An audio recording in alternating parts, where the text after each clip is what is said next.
Hey everyone, so it's Hearth and welcome back to my channel. So on today's video we are going to be talking about a slightly controversial topic, and that is the idea of signs and whether or not something is actually a sign or whether it simply isn't.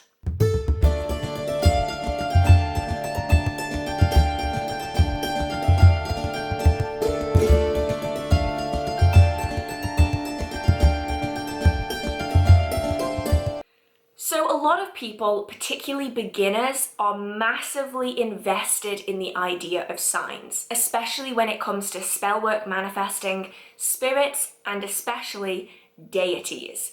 On a daily basis, I get DMs, I get emails, I get posts on one of these forums asking, is this a sign? I saw this, does it mean something? What does this mean?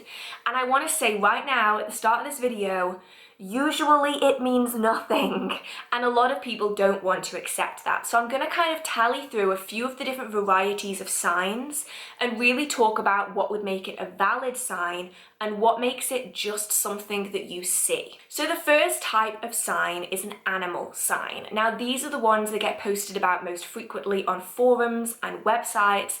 A lot of people want to know if seeing an animal is a sign of a bad omen, a good omen, or if it's a sign of a deity.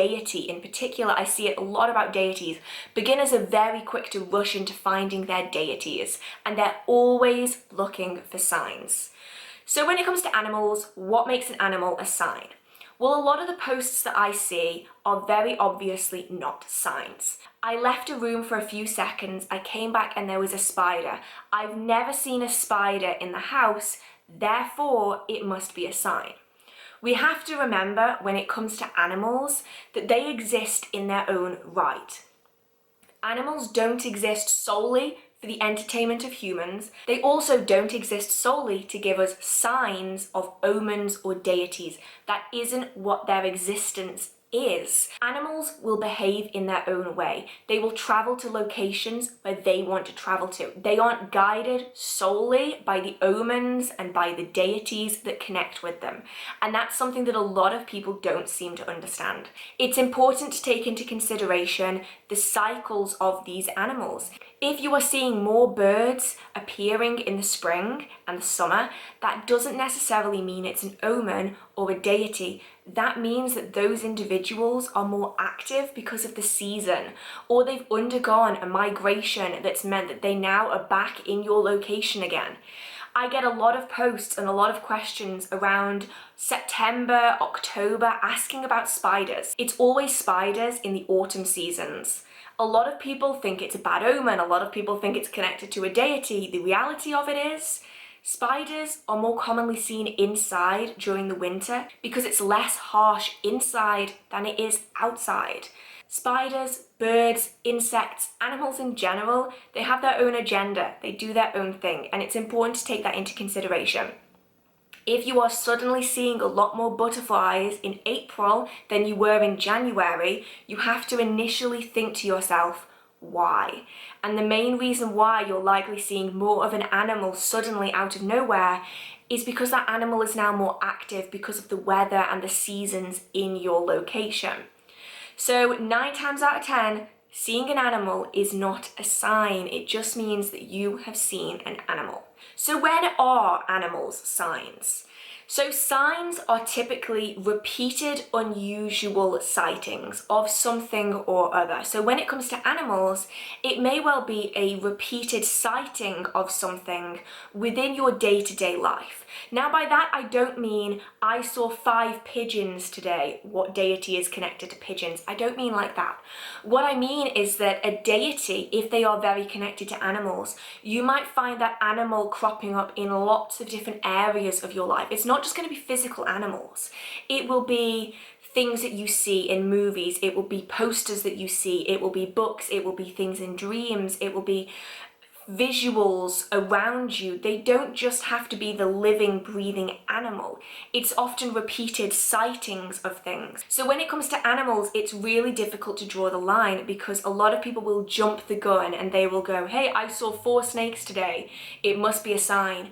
When deep down, probably the reality of it is that those snakes were just there and you happened to see them. However, If you have seen 3 snakes on your daily walk every day this week, and you then start seeing it in dreams, and then you start seeing it when you're doing meditations, and then you start seeing it during readings, and then you start seeing it in magazines and on television and on Instagram, and it starts coming out to you everywhere, then I would say it's a suitable time to question whether or not that animal is connected to something in regards to a sign or in regards to an omen in some way, shape or form. Now, the next sign that I get asked about a lot are inanimate signs. So feathers are a big one. I know a lot of people that believe very much in angels, and they will connect feathers to almost everything. So they'll go on a walk and they will see a grey feather, and immediately that will be a sign of something. Or they will see an inanimate object just existing in a place, and they will then assume that that is an omen, or it's a spell item, or it's a sign of some kind. And this is along the same line as the animals, although those items haven't moved there themselves, you know. A feather isn't necessarily going to pick itself up and walk over to be there in front of you. They are often there for other reasons, you know, especially when people are looking for something. They will see signs more than anyone else, and I'll get onto that in a little bit. So if someone is doing a fertility spell, they might start seeing dummies. I think in America you call them pacifiers. In England we call them dummies. You'll see them like lying around on the street, and they'll be like, oh, it's a sign, when in reality that kid has thrown that dummy out of its pram and the parent hasn't noticed. And same with feathers. A lot of people will go, oh, I found a white feather, it's a sign for my guardian angel. And realistically, it's a bird that was preening and it lost a feather. And I think a lot of people are very quick to jump to conclusions, especially with inanimate signs, because they work on the premise, even if with animal signs they go, okay, the animal might just be there. It seems as though with inanimate signs, they almost desperately want it to be an actual sign, and they'll very much jump to conclusions when it comes to inanimate objects. And largely, inanimate objects aren't signs. If I was to walk outside right now, I could probably find a bunch of feathers from a pigeon that was killed by a fox. Does that mean it's a sign? No. It just means those feathers exist in that place, and I just happen to have stumbled across them. If I see a rusty nail on the pavement, I can't immediately jump to that being a sign, because realistically, that could have come from anywhere. That could have been from the Rag and Bone Men. If you live in the UK, you'll know who they are. That might be from the Scrap Man. That might be someone's dropped something. That might be that it's fallen out of something on the front of a building. It might have been kicked along the street by a kid. There is no way of knowing if that one rusty nail is a sign, because realistically, it won't be. Same goes with the pacifiers and the dummies.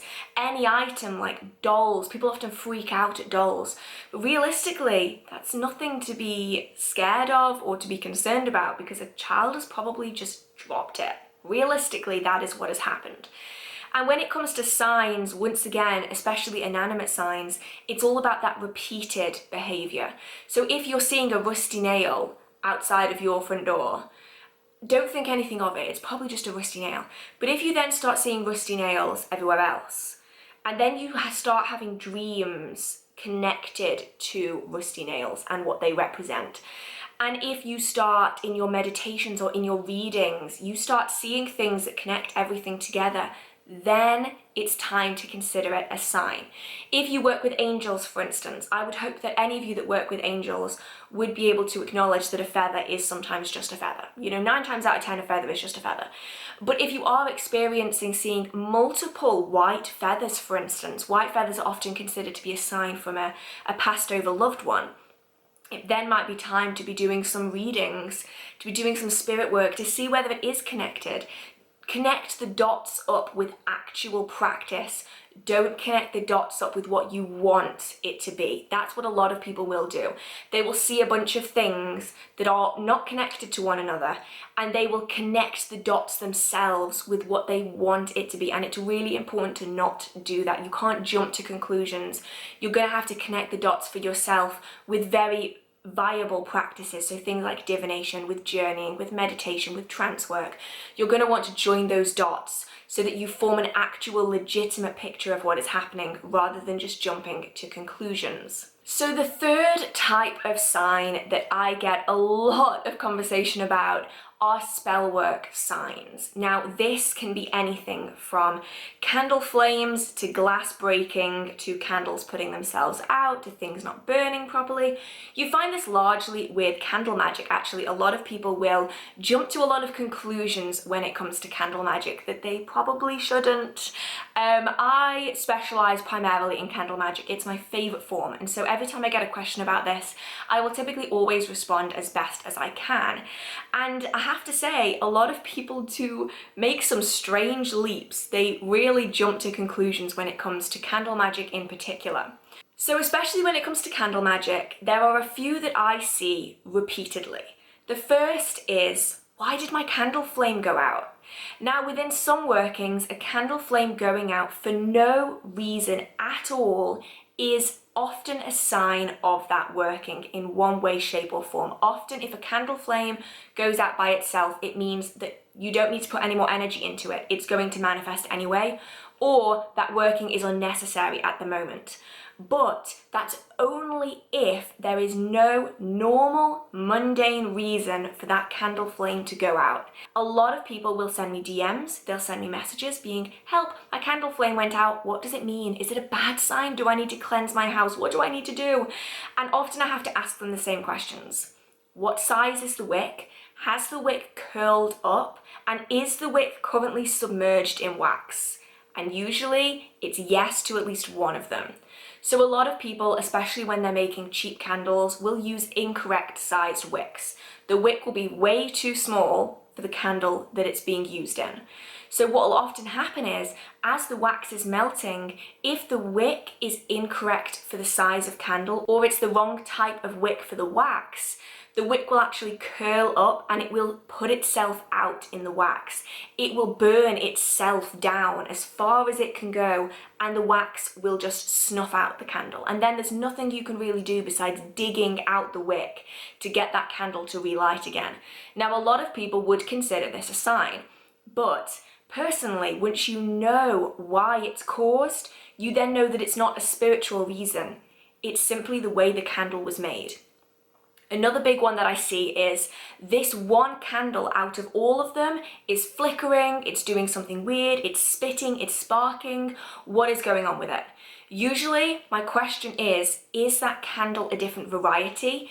Did it come in the same batch as all of the others? Is it a different colour? Is the wick different? Now, when it comes to candle dye can have a big impact on how the candle burns. Often it will make the candle burn slower or quicker.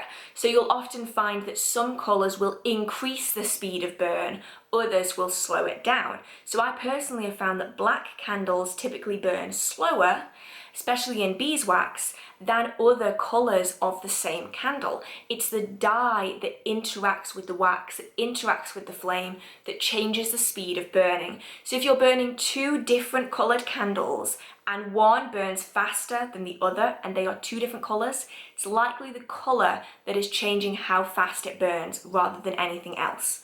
Candles are also made in batches, usually. Unless they're handmade candles, they're often made in a factory in large quantities. Two different batches may be made slightly differently, and so the burn on two batches will likely be different. The wick is also important. Some wicks contain impurities that are going to make the candle spark, burn a different colour, it's going to make it crackle or just not burn right. And sometimes you might not notice the imperfection in that wick until it's burning. So the popping, the crackling, the sparking, the colour changing is often due to chemicals and impurities in the wick or in the wax that's causing it to burn differently. Now, of course, if you know that two candles are the same colour, made in the same batch, you know that the wick is pure cotton, then it shouldn't be doing any of those things. They should be burning evenly as long as the room is the same. So as long as the draft and the ventilation of the two candles is the same, they should theoretically burn down the same. So it's important when you're looking for signs and omens in candles that you're aware of the very chemical basis of a candle rather than just the spiritual manifestations that could be causing change in that candle. So the other big spell candle questions often come from container candles. The first is, why is my flame flickering? And often the reason for this is it's the draw of the airflow into a container candle. So air has a really big influence on container candles, especially if it's quite a small container or a small entrance. So Yankee candles are a really big one for this. You'll often find once that flame is inside the vessel, it will often be flickering like this. Same with Novena candles. You'll often find that 7-day candles, they will pulse like this. And the reason they pulse like that, especially in the big bulbous containers, is because of the airflow that's happening. Cool air, fresh air, oxygenated air is being pulled towards that candle flame, and hot air that has less oxygen in it is being dispelled. So you end up with this cycle of air being pulled into that candle jar, which causes the flame to flicker. So a lot of people will complain to me of, oh, there's a spirit interfering with my candle. I'm like, is it in a container? And if they say yes, it's almost guaranteed that flickering is because of the draw of the air that's happening from the candle flame itself. The other thing that I get a lot is, why did my candle container break? Now this is largely due to placement of wick. You'll often find, especially in Novena candles, if the wick isn't placed central and it burns towards the edge, that flame is heating up that glass to such a high extent that sometimes the glass will break. Same happens with little votive candle holders. Sometimes if that flame is a little too far one way and there is any weakness in that glass, it can just explode. And so you will find sometimes people will mention that their Novena candle exploded. Oh no, something terrible has happened. And my first thing that I have to ask is always, was that wick central? And if it wasn't central, there is your reason straight away. Now, of course, there are things with spell work that is an omen in one way, shape or form. So if you are using a mirror, for instance, a mirror that's just lying on an altar that you're using to be a protective shield against negative influence, if suddenly out of nowhere, with no reason, no cause, no heat, no drop, no cold temperature, nothing, if that mirror suddenly breaks, that theoretically could be a sign, and in which case I would suggest doing divination to make sure it is a sign. If your wick is perfectly central and your spell candle just breaks and there is no theoretical reason why it would break, if that wick is central, it should not break the glass, then I would do divination to see if it is a sign or not. If your witch's bottle has broken, that is likely a sign if there has been no extreme changes in temperature, and if it hasn't fallen at all, then realistically that is likely going to be a sign. It's very important when it comes to witchcraft that we don't negate reality and replace it with paranormal behavior or supernatural or energy. It's important that there is a balance there. You need to have the reality as well as have the energy and the magic so that you can really understand what is and what isn't a sign. And a lot of people, especially beginners, they will hugely jump the gun when it comes to signs. So what are some important things to consider when it comes to signs? What are some things to look out for? Things that you need to take note of? The first is probably the biggest that I want to talk about, and that is that you are more likely going to see signs if you are looking for them. If you have done divination to find a deity and you're looking out for animals, for inanimate objects, if you're looking out for strange things, you are more likely going to see them. Now, we see this in all areas of psychology. It's not just parapsychology. We see this in a lot of different areas. If you're looking for something, you are more likely going to find it, for good or for bad. So if you're thinking that you're cursed and you're looking for something that's going to prove to you, an omen, a sign that you are cursed, you are more likely going to connect something random that just happened to you being cursed. If you are looking for your deity, any sign that you see, any animal that you see, any inanimate object that looks a bit weird, you're likely going to connect to a deity of some kind. And that's where a lot of these questions come from. I saw a butterfly today. What deity does that relate to? Probably none. Because if that deity is really reaching out to you, you'll see it in other areas of your life. You'll see it in meditation. You'll see it in dreams. You'll see it in trance work. You'll see it in your divination. You will see it. You will know it. It won't just be a butterfly passed in front of my face in mid-June. It's like, yeah, lots of butterflies do that. You're looking for it. And if you're looking for it, you are more likely going to assume everything is a sign. Now, I definitely don't want to fault anyone that does this. Largely, it's not what someone is choosing to do. They aren't choosing to pay attention to signs. A lot of the time, it will be a subconscious thing. So if someone has done a fertility spell, for instance, they might suddenly connect seeing a baby squirrel to something related to that spell. If they suddenly start seeing dummies on the street or children's toys just lying on the street, they might want to connect that to the working that they've done. It isn't something that they're necessarily choosing to do. They're not purposefully trying to do it. It's something that happens subconsciously, and that's why it's really important to take a very critical look at signs, at omens, at anything really that might connect to a spirit or a deity or a passed over loved one or spell work manifesting or a bad omen of that spell work. A lot of the time, our subconscious wants to jump to conclusions. That's why we see faces in items where there are no faces. That's why we often hear things that aren't there. If we want to experience something, we will subconsciously make us experience it.